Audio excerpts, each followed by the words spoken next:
Bem.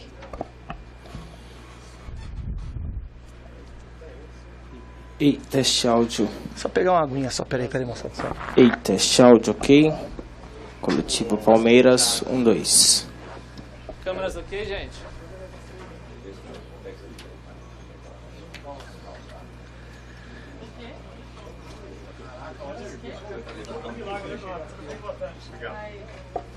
Boa tarde, boa tarde. Vambora, depois ele... Foi que chegar eu tomo. Tá vindo aí? Tá vindo já. Quer começar? Eduardo, tudo bem? Tudo bem? A gente sempre imagina que a estreia na Libertadores tem um peso muito forte. Esse peso aumenta por não ter sido, de repente, a estreia que você imaginava e ter um clássico logo na sequência? Por exemplo, esse empate associado a um resultado que não seja vitória no clássico, pode ser um fator complicador? Primeiro, né, eu acho que a postura que o Palmeiras mostrou, com todas as adversidades que teve, né, não foi algo ruim. Foi um negócio que nós buscamos, tivemos personalidade diante de um estádio muito aguerrido com sua torcida, de um campo pesado, de um time que vinha feito 5 gols em casa, batendo adversários que tecnicamente era superior a ele, né, tanto a equipe do El Nacional quanto a equipe do Júnior Barranquilla. Então, é um time muito aguerrido que sempre se superou. Então, você não pode, na Libertadores, falar que o resultado na Argentina, com 30 mil pessoas no estádio pequeno, é um resultado ruim. Então, é uma caminhada difícil. A gente conhece bem a Libertadores, né, e a gente sabe que a gente tem um jogo difícil contra o São Paulo. E a pressão ela vai existir sempre. Se você ganhar as 4 partidas que vem, ainda vai ter pressão. Acho que quem está aqui no Palmeiras tem que estar pronto para qualquer tipo de pressão, para qualquer tipo de momento. Eduardo, até por conta dessa batalha que foi quarta-feira, imagino que você tenha jogadores bastante desgastados. Já dá para ter uma ideia do que você... Imagino que você não vai falar quem será poupado ou se serão poupados, mas quem que de fato... Quantos jogadores você pensa em trocar pelo desgaste que foi quarta-feira? Muito se falou quando eu cheguei que o Palmeiras tinha um elenco extenso, que era muito grande, que não tinha necessidade de tudo isso, e provou-se que o grande mentor disso tudo, que é o Alexandre, o Cícero, o presidente, estavam certos. Né, hoje o Palmeiras perdeu alguns jogadores importantes, mas conseguiu manter seu nível. Hoje a gente pode perder algum jogador, entre aspas, para um jogo, para um clássico, e você conseguir repor no mesmo nível.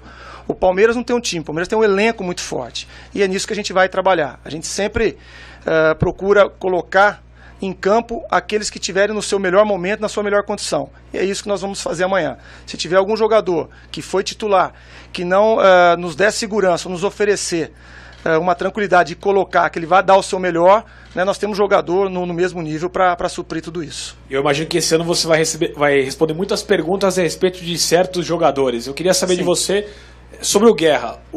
Ele não completou uma partida inteira ainda. Eu queria saber se ele ainda está abaixo do que, tanto fisicamente, tecnicamente, ou os outros estão melhores. E se você projeta logo um reencontro Borja e Guerra no mesmo time.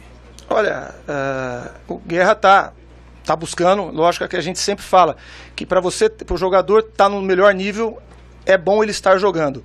Só que o Dudu está sendo um grande nome. Nós colocamos o Dudu por dentro e tem sido um grande diferencial. O jogo passado foi considerado o melhor jogador da rodada na Libertadores. Então a gente tem que se respeitar o momento. O Guerra está trabalhando, um cara muito sério, é o primeiro a chegar aqui. Né, chega com quase 2 horas antes do treinamento para começar seus trabalhos. Está buscando espaço e aguardando. Ainda é o 8º jogo do ano, né? Então muita coisa vai acontecer, ele vai ter a oportunidade dele e vai agarrar com certeza.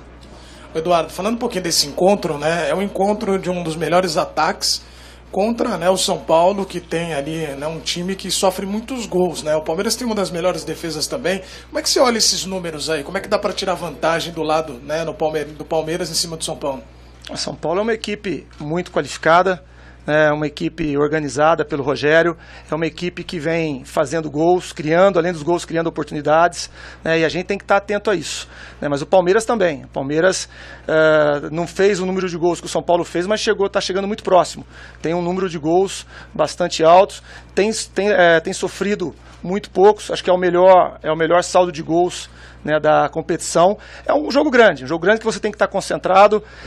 Esses números você não pode levar muito em consideração. Eu acho que muito parecido com a Libertadores. Talvez a qualidade técnica em determinados momentos da partida ela fica um pouco de lado e a entrega, a determinação, ela começa a valer um pouquinho mais. Então é um jogo que nós nos preparamos para ele, né? Não vai ser o treinamento de hoje que vai definir a nossa postura ou como vai ser o amanhã, né? Nós, com o tempo, para chegar nessas 2 semanas que nós já estávamos programando, nós trabalhamos para chegar bem e fazer um jogo grande e buscar a nossa vitória no Clássico.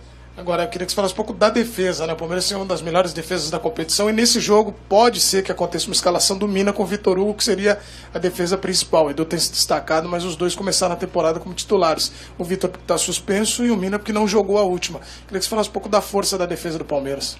E somar o Antônio Carlos, né? Um zagueiro que, embora ele não tenha jogado junto, mas tem treinado junto, né? Então, ele entrou num momento difícil do jogo, no ponto mais forte da equipe do Tucumã, que era essa bola aérea. A disputa do centroavante com o Menendez, fugiu o nome do centroavante deles, do Zampedri e o Menendez, né, essa disputa e a aproximação de uma segunda bola, né? O Antônio Carlos ele foi preciso em 99% dessas bolas, por isso que entrou. A gente sabia que principalmente ia vir um jogo aéreo, né, e a gente já contava com isso, e ele respondeu bem, como eu conheci, sabia que ele ia se apresentar. O bom posicionamento da primeira linha. Então é só um exemplo, né, para dizer, quem joga amanhã, né, sabe o que está fazendo, treina para isso, independente se está jogando ou se está treinando, né, a gente tem dado atenção a todos. A primeira linha é um trabalho incansável que a gente tem, né, porque a gente vai precisar dessa primeira linha amanhã. O São Paulo é um time que tenta desequilibrar a sua primeira linha a todo momento, né, com a saída do Prato, a entrada do Thiago, do Cueva, do Luiz Araújo. Então é um setor que a gente tem trabalhado bastante, insistido bastante, tanto pelo chão como por baixo. E quem joga amanhã sabe bem disso, domina bem a posição, né, e vai dar segurança para a gente. Eduardo, o quanto o fator casa pesa nesse momento? Jogar com torcida única? Importante. A torcida do Palmeiras, se eu não me engano, já tem quase 30 mil ingressos vendidos. É importantíssimo. A torcida é o 12º jogador e o jogador do Palmeiras aprendeu isso, né? Ele entendeu que é importante e compra junto, e vem junto. Então, amanhã com a torcida a nosso favor é importante e é mais um ponto para a gente buscar a vitória amanhã. Eduardo, boa tarde. Boa tarde. Com relação a esse clássico, há um tabu aí, né?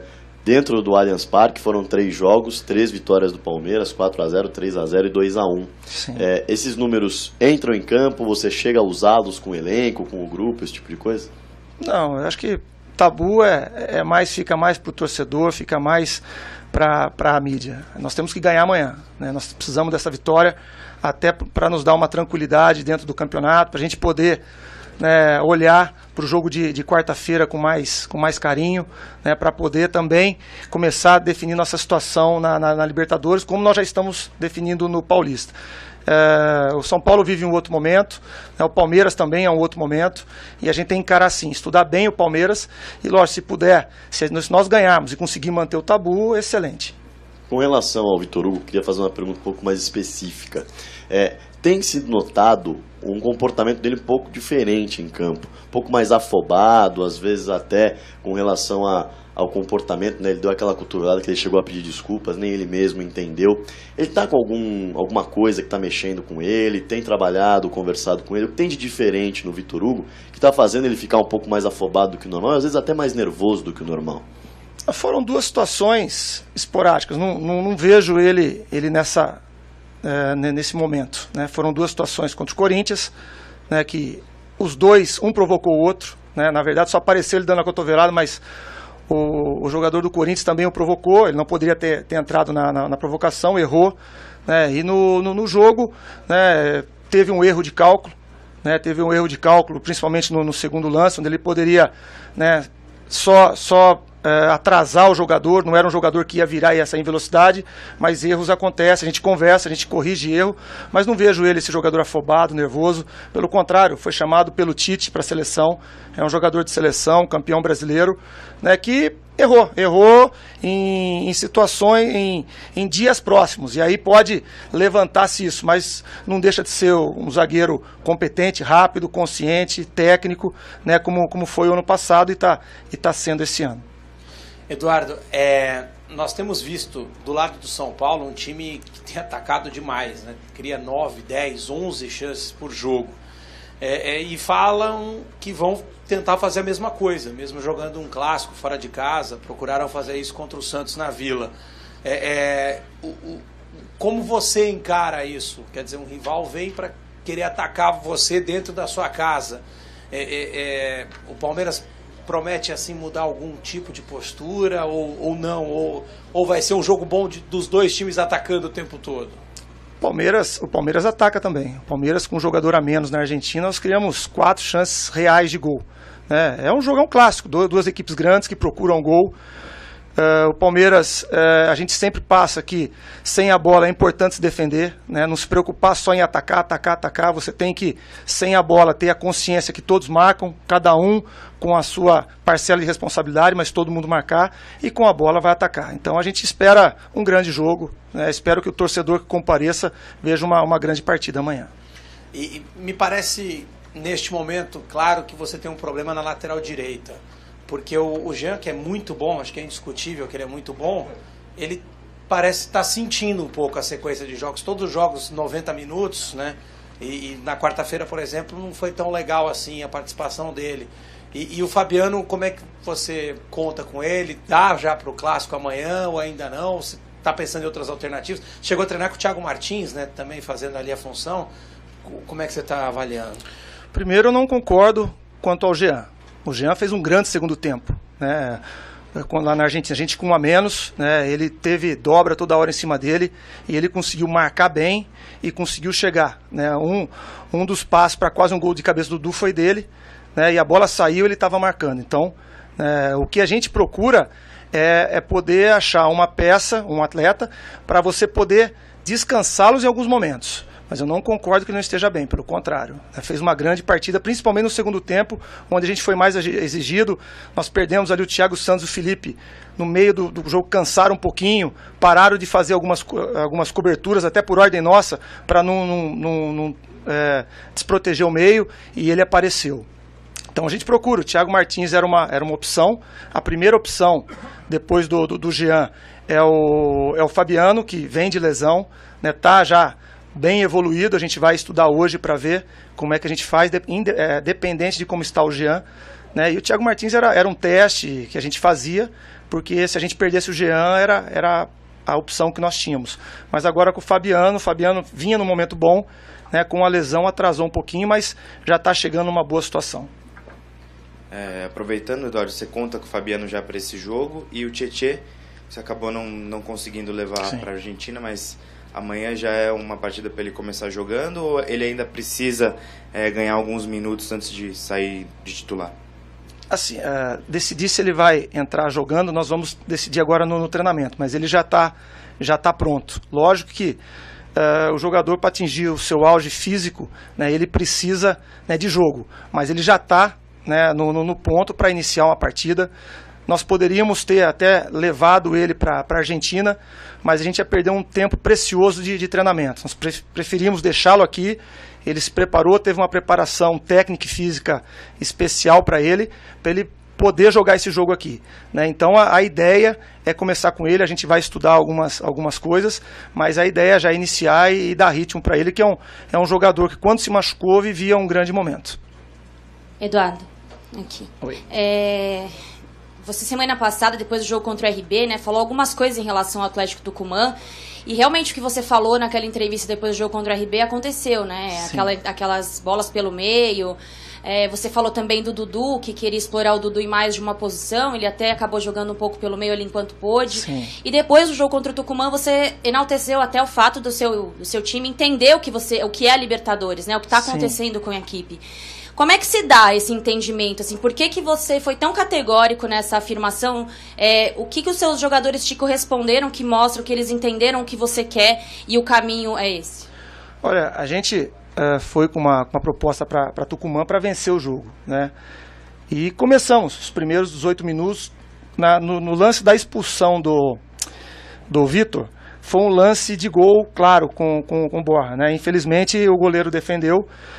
E a partir dali da expulsão, nós passamos para eles. Agora, né, nós temos que ter uma disciplina defensiva melhor. E eles entenderam, né? Se a gente não tem essa disciplina, se a gente não parte para um jogo que nós precisávamos entender que nós tínhamos sem a bola todo mundo ajudar, né, e depois, quando recuperasse essa bola, a gente jogasse, a gente não ia ter sucesso. E eles entenderam bem, a gente tem conversado com eles, tentado ser o mais simples possível, né, a gente tem tentado ser o mais claro possível para que eles possam entender, tanto numa hora que você precise se defender, que você tem que, às vezes, em certos momentos, abrir mão de jogar, como precisou em alguns momentos lá em Tucumã, para atrair o adversário. E aí sim você poder jogar e criar os espaços como nós criamos. Nós tivemos 4, 5 chances reais de gol com um jogador a menos.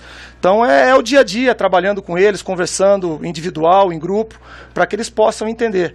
Ainda é muito cedo, ainda nós estamos com 8 jogos, né, no ano para o futebol brasileiro, para tudo que gira o futebol. Isso parece ser muito tempo, mas mundialmente falando ainda é pouco tempo, mas eles têm entendido bem, né, e têm respondido bem também em campo, né, coisas que a gente tem falado, eles têm pego, né, a gente tem passado coisas do jogo que eles estão fazendo, e isso é importante para o trabalho e para a sequência, para os resultados acontecerem melhor. E em relação ao Borja, né, que acabou até desperdiçando aquelas chances, nem é muito a cara do Borja, né, conhecendo o que ele fez o ano passado. Sobre o clássico, é um adversário que o Borja até tem um bom retrospecto, né, marcou 4 gols contra o São Paulo no ano passado. Pelo seu entendimento do jogador, né, da convivência que você tem com ele, é hora de dar minutos para ele no clássico, também para ele já esquecer o que aconteceu na quarta-feira e tentar mostrar alguma coisa, o que o pessoal está acostumado, ou é hora de poupar um pouco o jogador, tentar melhorar a parte física dele, pensando no segundo jogo da semana que vem? Olha, primeiro, né, só erra quem está lá, né, e ele teve presente, ele teve 3 chances dentro da área pequena, porque ele teve lá, ele buscou, ele se posicionou bem, né, e o grande atacante é o atacante que se supera nesse momento, né? Então é o cara que é fácil você, como ele entrou 2 jogos, fez 2 gols, é muito fácil, né? Agora que ele vai mostrar quem ele é, no momento que ele errou 3 gols, não sei dizer se foi erro, teve mérito do goleiro, né, em 2 lances, mas ele vai se levantar. Nós vamos avaliá-lo, né, um jogo grande, um jogo importante, né, se ele responder bem fisicamente, ele entra jogando, ou é uma opção muito forte para entrar amanhã. Eduardo, boa tarde. A sua vida tá fácil, né? Você tem um clássico agora, um jogo pela Libertadores e um outro clássico. Sim. Ou seja, não fossem os clássicos, fosse um jogo normal, com um time menor do interior, eu imagino que provavelmente estaria muito mais tranquilo para poupar a equipe, descansar os caras que precisam mesmo descansar e focar na Libertadores. Agora, em se tratando de clássico, não dá para correr risco, é isso? Por isso você vai queimar bastante os neurônios aí para escalar o time? Praticamente respondeu, mas é bem isso daí. A gente vem de um jogo e de repente você fala, está na 8ª rodada, né? Você falar em poupar, mas quando a gente fala em poupar, é para você ter o atleta o ano inteiro, né? Para você não perder o atleta, né, durante um certo momento, e pode ser prejudicial. Nós viemos de um bom jogo, né, mas um jogo muito brigado, um campo extremamente pesado, né, um clima úmido, e o desgaste ele foi muito grande. Mas nós temos também uma responsabilidade, a gente sabe que o que ronda, né, o clássico Palmeiras e São Paulo, então a gente sabe da importância disso e vai pesar tudo isso. Lógico que amanhã nós não vamos correr nenhum risco grande de perder alguém. Se tiver esse risco, né, eu acho que nós temos uma gordura no Campeonato Paulista, né? Lógico que o clássico é importante, mas nós criamos essa gordura, nós temos uma pontuação boa, né? E nesse momento, né, a Libertadores ela é mais importante, porque nós construímos em 7 jogos, né, uma pontuação, né, que nos dá uma tranquilidade. Mas a gente tem que olhar para esse clássico, né, e como eu disse, a gente não vai correr riscos, mas não grandes riscos, né, para a gente poder fazer um grande jogo amanhã, ganhar, que também pro Campeonato Paulista para a gente é excepcional uma vitória e influencia até na quarta-feira. Você falando exatamente disso, importância de clássico, o seu primeiro clássico, acho que você sentiu bem o que é um clássico, deve ter sido um momento de maior pressão. Sim. Passa pela cabeça a importância de um clássico, que não é um jogo qualquer, passa pela cabeça o que passou lá contra o Corinthians, tem alguma influência para esse seu segundo clássico? Psicológica mesmo? Não, psicológica não vejo influência. Você tem que estar atento, né? Nós tiramos algumas lições táticas importantes.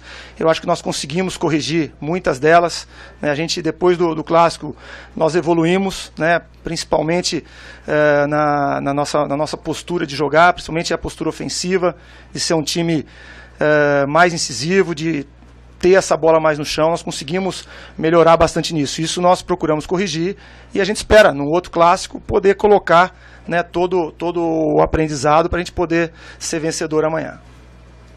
Eduardo, boa tarde. Boa tarde. Assim como você, o técnico adversário também começou neste ano aí à frente do clube. Queria saber da sua parte, o que você acha que tem sido chamativo aí no trabalho do Rogério Ceni, se vocês dois têm alguma característica em comum no que diz respeito ao estilo de jogo das equipes de vocês. Olha, o Rogério, né, ele teve muita coragem, né, no São Paulo ele é um ídolo eterno, é um ícone, né, é um grande cara, né, e quando ele vira treinador, você sabe que no Brasil o ídolo se acaba, né, resultados ruins vai de ídolo a vilão muito fácil, né, o Brasil tem uma memória curta demais. Então ele primeiro elogiar a coragem dele de ter assumido, né, o São Paulo num momento difícil, vivia de uma reconstrução, né, a saída de treinadores, e ele está arrumando a casa, né, ainda, né, eu vejo que ele ainda busca alguns acertos, mas muita coisa boa, tem feito o time jogar, tem criado chances, né, ele tem buscado boas situações, e isso é importante, né, porque tanto se cobra uma renovação, né, e essa renovação ela tem que ter, às vezes, uma paciência maior do que todo mundo tem, né, e ele tem conseguido. Isso é importante para aqueles que estão iniciando, né, também ter essa paciência, essa tranquilidade e poder desempenhar o bom trabalho, ficar por um bom tempo para realmente mostrar o seu valor. Boa tarde, Eduardo. Eu queria perguntar sobre o Arouca, que acabou de ser inscrito no lugar do Thiago Martins. Sim. Qual é a condição dele de estar participando das partidas? Tem condição de participar amanhã, já que o Felipe Melo é um dos suspensos, tem o Thiago Santos, mas o Arouca tem chance de participar do jogo? Como ele está fisicamente? Como veio o trabalho depois que ele se recuperou, né?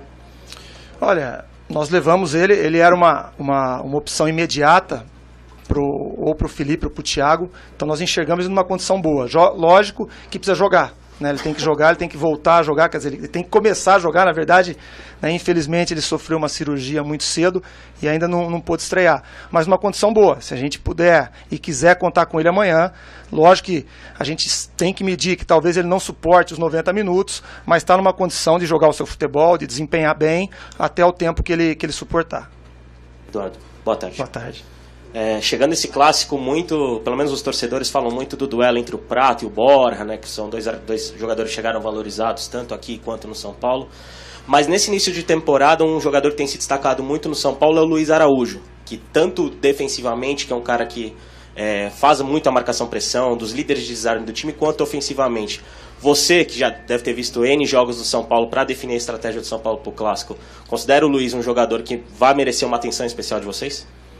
Olha, é um jovem, né? E eu particularmente eu gosto de ver novos valores surgindo, né? Um jogador com personalidade, veloz, né? Sabe fazer gol. É um jogador que tem que ter uma atenção, né? Não uma atenção individual, né? Mas uma atenção coletiva. Onde ele estiver posicionado tem que haver uma agressão, e tem desempenhado bem no São Paulo, né? Bom, isso é bom que vá aparecendo novos valores, né, nas equipes grandes de São Paulo.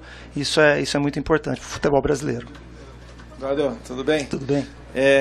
Queria que você falasse um pouco, como a gente está conhecendo agora você disputando clássicos em São Paulo, eu queria que você falasse um pouco assim do tamanho do tesão que dá disputar um clássico como esse e já imaginar uma vitória em cima num jogo como esse, porque é um jogo que vai te dar, ou vai dar para os dois times muitas alternativas, porque os times têm essa característica, vocês, treinadores, o Rogério, você tem essa característica de conseguir mudar os dois times pelas opções que tem durante o jogo. Sim. Se não tá legal o negócio, vocês têm as peças para mudar. Sim. Então eu queria que você falasse o que é para você hoje, tá encarando um clássico como esse, até tendo visto a experiência que seu pai passou aqui, que ele venceu clássicos e títulos, enfim.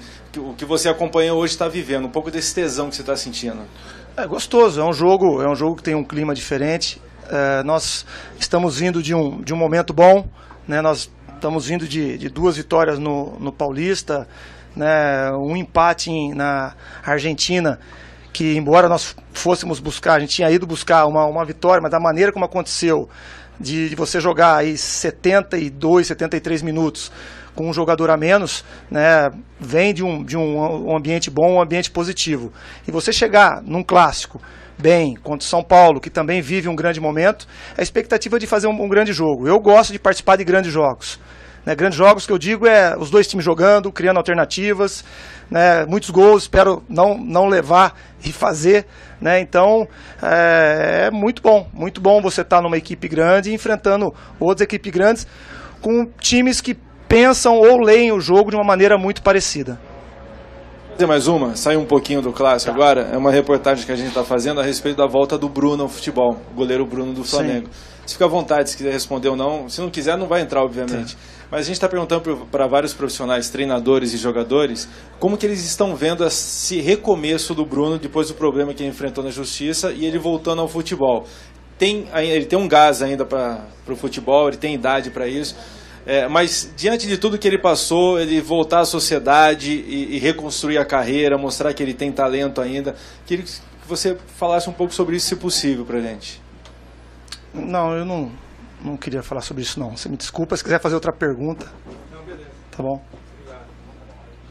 Eduardo, eu tô aqui vendo que você vai treinar de novo, né, com a gente distante. E aí eu fiz um time aqui, eu queria que você falasse o que você acha, né? Praz, Jean, Vitor Hugo, Mina, Egídio, Thiago Santos, Tietê, Guerra, Roger Guedes, Michel Bastos e Borja. É mais ou menos por aí pra amanhã ou não? Eu vou voltar pra minha casa então, pô. Né? Dá um treino aí.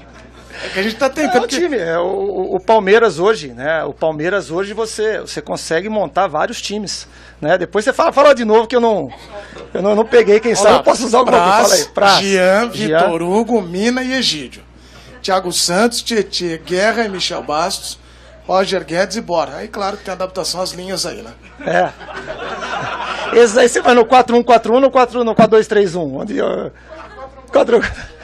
Não, o Palmeiras tem um grande elenco, né? Nós temos jogadores aí que a gente tem trabalhado e testado diversas formações, né? A gente, com a mesma equipe, você joga no 4-1-4-1, no 4-2-3-1, até no 4-4-1, né, que nós jogamos em Tucumã. Então é um time possível, né? A gente vai avaliar direitinho como eles chegaram hoje. Como eu disse, foi um jogo muito desgastante. A nossa logística, já expliquei, pela proximidade do que foi determinado o adversário com o jogo, nós não conseguimos melhorá-la, então foi um pouquinho desgastante. Ontem a gente precisou dispensar um pouquinho, né? Mas é um time muito próximo disso, né? É um time bom. Eu também queria poder contar com todo mundo amanhã.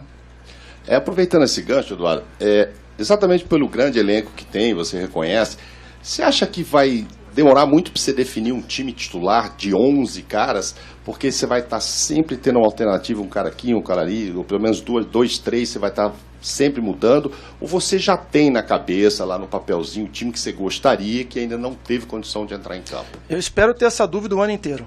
Eu não quero definir a equipe, né? O Palmeiras tem jogadores de qualidade que a gente tem que estar trabalhando, como a gente faz aqui, o dia a dia, porque você tem que observar o melhor momento de cada um, né? E são jogadores de extrema qualidade. Como eu disse, o próprio Antônio Carlos era um menino que estava, né, dentro de uma escala, estava como 4º zagueiro, entrou e fez uma grande partida. Então, a gente espera, lógico, não os 11, mas dentro da pergunta que você fez, você tem uma espinha dorsal.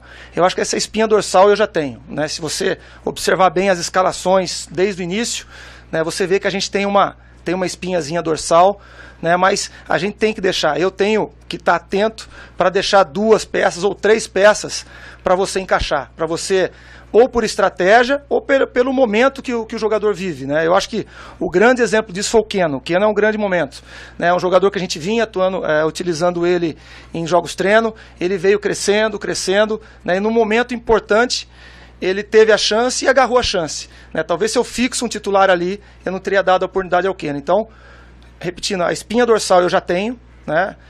E 2, 3 peças você tem que deixar em aberto para esperar, né, a resposta dos outros, porque eu tenho 30 caras do lado de lá, ou 20, né? Porque se tem 10, 11, eu tenho 20 esperando isso de mim e eu tenho que mostrar isso para eles.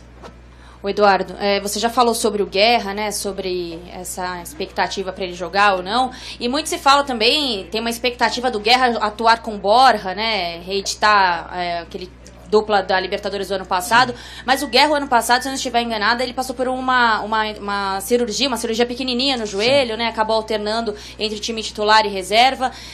Fisicamente, como é que ele tá, assim? Dá pra pensar que mais pra frente os dois possam jogar juntos? Fisicamente, por conta da pré-temporada, eles ainda estão aquém dos demais? O que você pode falar especificamente sobre o Guerra, sobre essa expectativa que se cria em cima do jogo dele? Olha, o Guerra fisicamente é o atleta talvez melhor preparado aqui, né? Se a gente pega dia a dia, tem um controle de carga de treinamento, é o atleta que gira mais alto, né? Em termos de volume, intensidade, né? O Guerra é que nós, num momento importante, o Dudu respondeu numa posição que é onde ele atua. Então, é mais uma escolha tática e estratégica do que outra coisa, né? Mas, como eu disse, há muitos jogos, ele vai ter chance, né? Ele joga em outras funções, né? E a gente tem observado isso para você não ficar fixo nele só numa função. A gente tem buscado. Contra o Red Bull, nós observamos ele um pouquinho mais pelo lado, mas com liberdade de vir para dentro, e ele fez um bom primeiro tempo lá com a gente, né? Então a gente vai ter tempo, né, para dar oportunidade, o jogador vai ter tempo para ter oportunidade e logo vai jogar. Foi uma dupla muito forte dele com o Borja, a gente espera poder colocar junto e nos ajudar bastante. Eduardo, eu queria voltar ao ponto em que a Ana até mesmo perguntou com relação à resposta do time, né? Foram mais de 70 minutos atuando com uma equipe com um jogador a menos. Taticamente, o que muita gente falava que o time parecia não responder, muita gente chegava a criticar, o time respondeu no momento mais difícil, chegou a criar e tudo mais. Eu queria que você falasse um pouquinho disso, da resposta positiva, porque você sempre deixou muito claro que a questão tática demoraria até jogos, porque o time precisava disso. Fala um pouquinho disso pra gente. Olha, quando a gente perdeu um jogador, nós fizemos as 2 linhas de 4, se você não tivesse um entendimento de zona, né, você seria, independente da qualidade do adversário, você seria facilmente envolvido, né? E a equipe se portou muito bem, né, com 2 linhas de 4, conseguiu fechar os espaços, né, soube ser aguerrida com uma proteção. O Tucumã, ele tinha uma jogada muito forte, da onde saíram em casa de 5 gols, eles fizeram 4, que era uma bola alçada para os 2 centroavantes, entre aspas, que jogavam, e uma aproximação dos extremos ou do volante que vinha de trás. Por isso a opção de você ter o Thiago na frente desses dois zagueiros nossos, né? Então, nós conseguimos ter esse entendimento. Nós não poderíamos individualizar, porque eles se mexiam demais. Ora o 9 estava dentro, ora ele saía para vir jogar. Então você tinha que ter uma marcação por zona, né? E o entendimento veio. Nesse jogo, acho que foi colocado à prova. Nós precisamos pensar rápido ali na hora da expulsão para tomar uma decisão.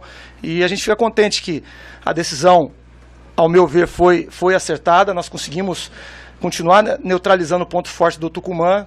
Não sofremos, né, nenhum risco para o goleiro do Praza, a não ser em alguma outra bola espirrada, que era normal, mas não teve enfrentamento com ele, não conseguiram entrar por dentro, né? E a resposta tática para a gente, ela foi defensiva, ela foi muito boa. Eduardo, ainda sobre a escalação, a gente fica pescando aqui, tentando... Papel de vocês, né? Tentando entender. Na hora que você respondeu sobre o Tietê, você falou, a ideia é começar com ele. E numa outra hora que você respondeu sobre o Arouca, você falou, não sei se ele aguenta 90 minutos, vamos ver até onde dá. Dá para jogar os dois amanhã como titulares ou seria um pouco demais para os dois que não estão jogando? Olha, vai depender muito ali de dentro. Lógico que você colocar os dois, de repente você tem que colocar um Fabiano pelo lado. Já são 3 jogadores que você tem uma probabilidade muito grande de não suportar os 90 minutos. Então você teoricamente fica com 3 substituições armadas. Tudo isso você tem que levar em consideração. Né? Tudo isso tem que levar em consideração. O Arouca, talvez, entre o Arouca e o Tietê, o Arouca é o que talvez aguente um pouco menos, né? Mas isso é tudo suposição. Né? Então a gente leva em consideração isso que você está colocando, né? Para colocar um time amanhã, porque você não pode ficar refém de 3 substituições, com o risco de ter mais alguma lesão, que seria normal num jogo pesado desse, e você fica amarrado na questão tática, você não consegue se mexer depois taticamente. Então é por isso que é muito cuidado, a gente vai treinar um pouquinho, observar tudo isso, para colocar a melhor equipe amanhã. Valeu?